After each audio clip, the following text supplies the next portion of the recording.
You start your morning the same way you have for years. Maybe it is a glass of juice while the kettle boils. Maybe it is a hot drink you carry out the door without thinking twice. You do this because you care about yourself, because you are trying to do things right, because these feel like the sensible, healthy choices a responsible adult makes. Imagine finding out that something you do every single morning, specifically because you are trying to stay healthy and take care of your body, is quietly creating the conditions for cancer to grow inside you. That is not a scare tactic. It is not hypothetical. It is happening in millions of homes right now, today, while people pour their morning drinks and feel good about it. And the drinks responsible are ones you would never in a million years suspect. I am Dr. Ethan Kent, and I have spent 23 years as an oncologist, a cancer specialist, watching this disease take people who did not deserve it and did not see it coming. I am making this video because I have sat across from too many patients, good people, careful people, people who thought they were doing everything right, who looked at me and asked the same question every time. Why did nobody warn me sooner? I am done not having an answer for that.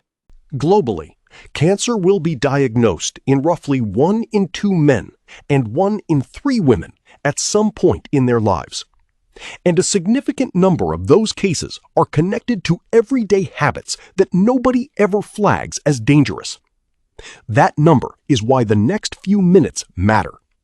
That number is why I need you to stay with me, because what I am about to show you changes everything.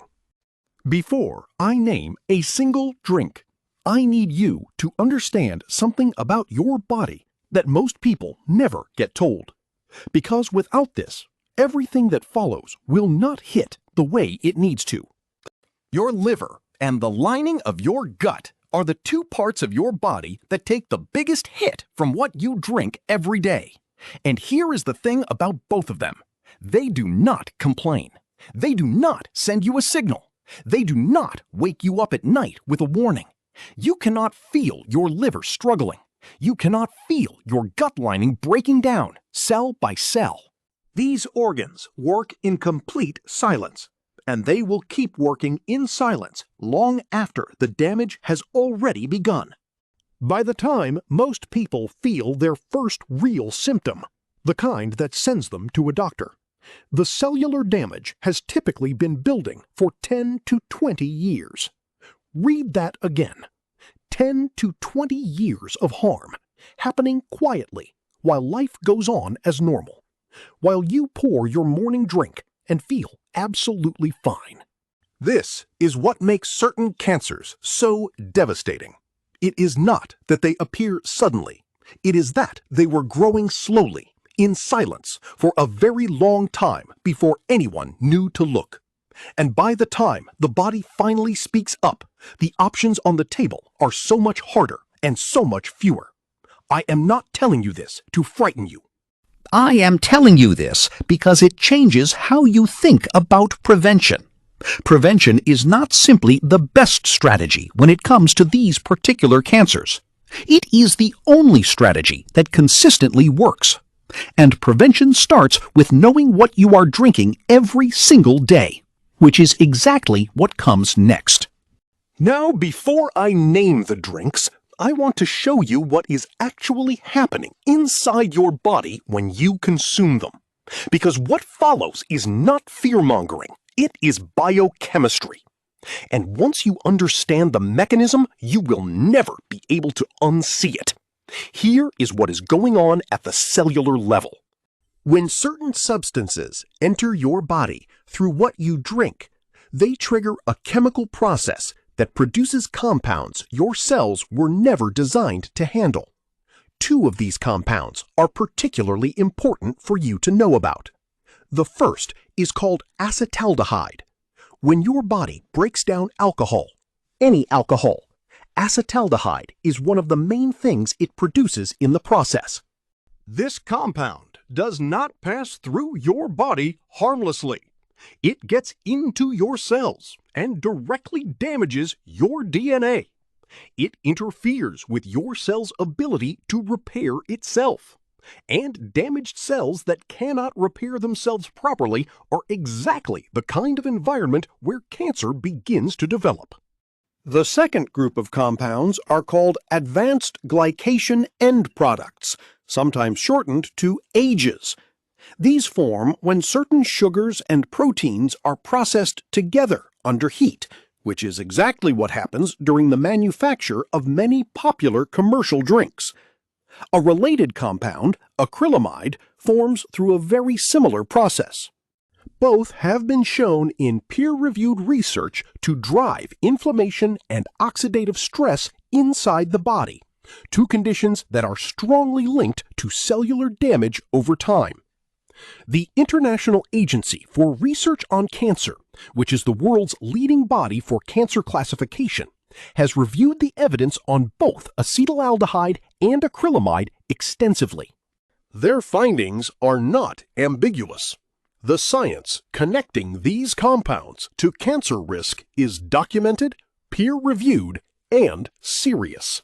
And it connects directly to the drinks I am about to name. Picture this. It is evening. The day is done. You reach for a glass of red wine because you have read in a real article from a real source that it is good for your heart.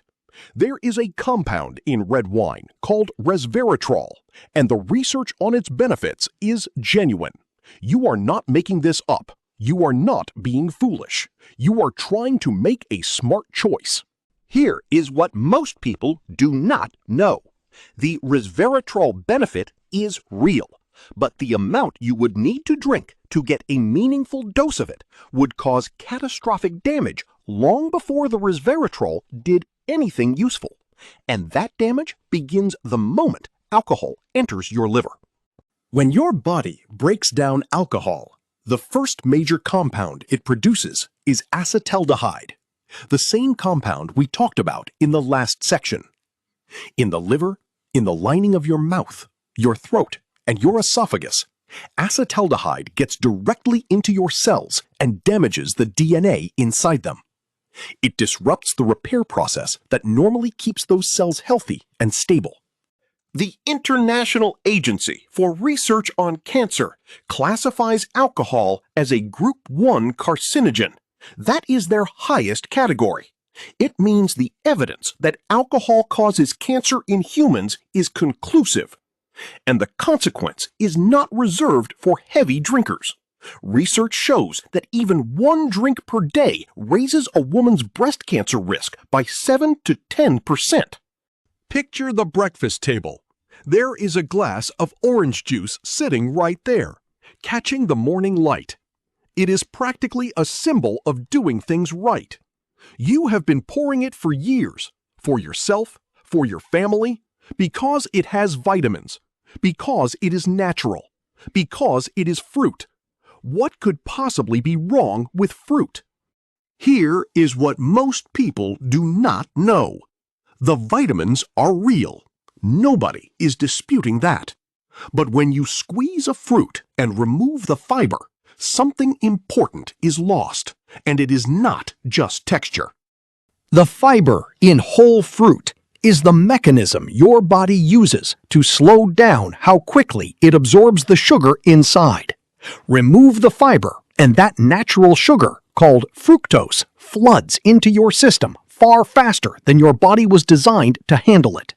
When that happens repeatedly over months and years, excess fructose drives the buildup of fat around your liver and triggers a state of chronic low-level inflammation in that organ. And a chronically inflamed liver is one of the most well-documented precursor environments for a type of liver cancer called hepatocellular carcinoma. On top of that, the fructose load causes spikes in insulin and a compound called IGF-1, both of which have been shown in research to actively encourage the growth and multiplication of tumor cells.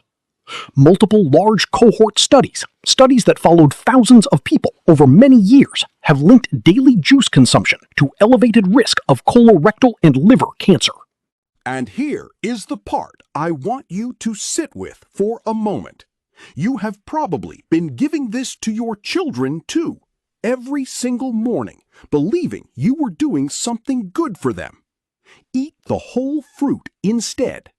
If you want juice, dilute 1 part juice with 3 parts water and limit it to 3 times a week at most.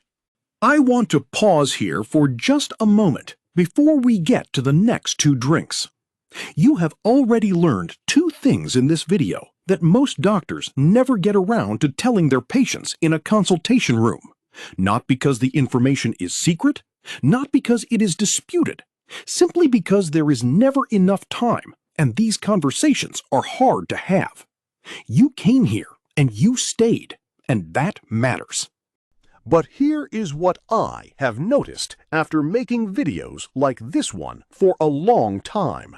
Most people watch, they feel something shift in how they think, and then they scroll away. They do not subscribe.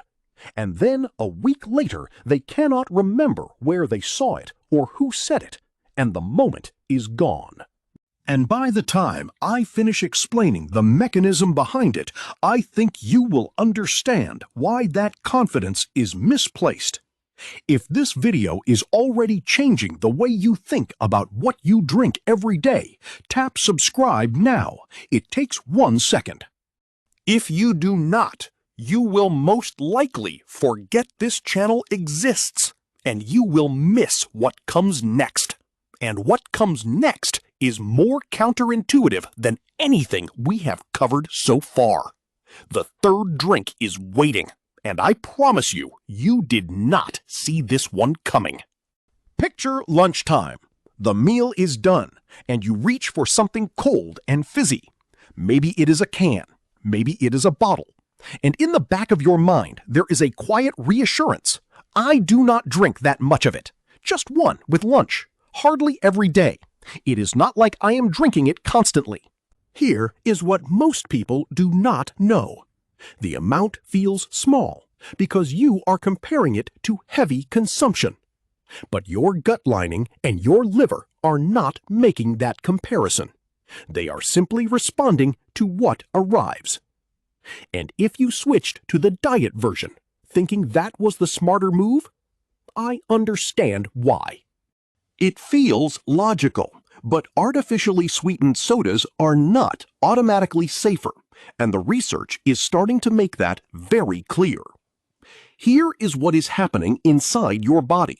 Both regular and diet sodas disrupt the balance of bacteria living in your gut, and that disruption triggers a state of chronic low-level inflammation throughout your whole system. On top of that, many dark-colored sodas contain a compound called 4-methylimidazole, which forms as a byproduct of the caramel coloring used to give them that familiar dark color. This compound has been classified as a possible carcinogen.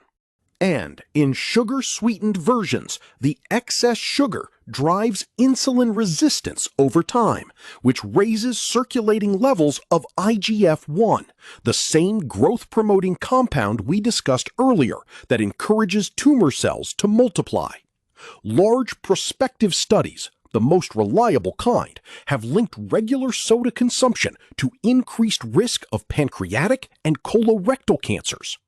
So I want you to be honest with yourself right now. How many cans or bottles this week? Replace it with sparkling water and a squeeze of citrus.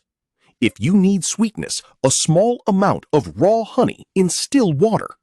And eliminate caramel-colored drinks entirely. Picture your morning commute. You stop to pick up a large tea or coffee. You wrap both hands around the cup, and you take that first sip while it is still steaming. You do this every single morning. It is one of the small rituals that makes the day feel manageable. And of all the things on this list, this one probably feels the most harmless. Here is what most people do not know. Tea and coffee are not the problem. I want to be clear about that. Both drinks actually have documented properties that are associated with reduced cancer risk in certain studies. The drink itself is not what I am warning you about. It is the temperature at which you are consuming it. When you repeatedly swallow a liquid that is above 65 degrees Celsius, which is 149 degrees Fahrenheit, you are causing thermal injury to the lining of your esophagus. That is the tube that runs from your mouth down to your stomach. Each time that lining is burned, it triggers an inflammatory response as it tries to heal. Do that every morning for years, and that repeated cycle of injury and inflammation creates exactly the kind of cellular environment where esophageal squamous cell carcinoma can develop. The International Agency for Research on Cancer classifies very hot beverages above that temperature threshold as a Group 2A probable carcinogen. When researchers look at countries where drinking very hot beverages is a deeply embedded cultural habit, the rates of esophageal cancer are significantly higher. The damage is cumulative, and it is completely silent until it is not. Here is the thing. You have probably never once thought about the temperature of your morning cup. Almost nobody has. The fix is almost embarrassingly simple. Wait 4 to 5 minutes before you take that first sip. Use a thermometer once to understand what safe actually feels like on your lips. That one change eliminates this specific risk entirely. I want to step away from the science for a moment and tell you something I do not say lightly. A few years ago, I sat across from a 61-year-old woman in my consultation room. She was the kind of person who had clearly taken care of herself. She was composed, she was sharp, and she had brought a notepad with her because she wanted to write down everything I said. She had been referred to me after a routine examination, picked up something that turned out to be far more serious than anyone had expected. And after I had explained everything, the diagnosis, the staging, what the road ahead looked like, she was quiet for a long moment. Then she looked at me and asked the question I have heard more times than I can count. She said, "Nobody ever told me any of this. Why did nobody tell me sooner?" I did not have a good answer for her that day. That is a moment that does not leave you. It sits with you on the drive home. It is there when you wake up at 3 in the morning. And after 23 years of those moments, I am no longer willing to stay quiet about what I know. I want to be honest with you the way I try to be honest with every patient. Not all of it is preventable. Genetics matter. Age matters. There are people who do everything right and still receive a devastating diagnosis, and that is a truth I will never minimize. But what we put into our bodies every single day, the drinks we reach for without thinking, the habits so familiar we stopped questioning them years ago, is the variable we actually control. And it is connected to a proportion of the cancers I have seen over my career that genuinely humbles me, that genuinely haunts me. You still have time to change the variable. Here is what I am asking you to carry out of this video. Not a diet overhaul, not a complete lifestyle reinvention. 4 specific swaps starting today. Alcohol. 5 alcohol-free days per week, minimum. On the days you do drink, 1 unit only, always with food. Fruit juice. Eat the whole fruit instead. If you want juice, dilute 1 part juice with 3 parts water and keep it to 3 times a week at most. Sodas. Replace them with sparkling water and a squeeze of citrus. If you need a little sweetness, raw honey in still water. Eliminate caramel-colored drinks entirely. And hot drinks, wait 4 to 5 minutes before every single sip. Every time, without exception. That is it. 4 changes.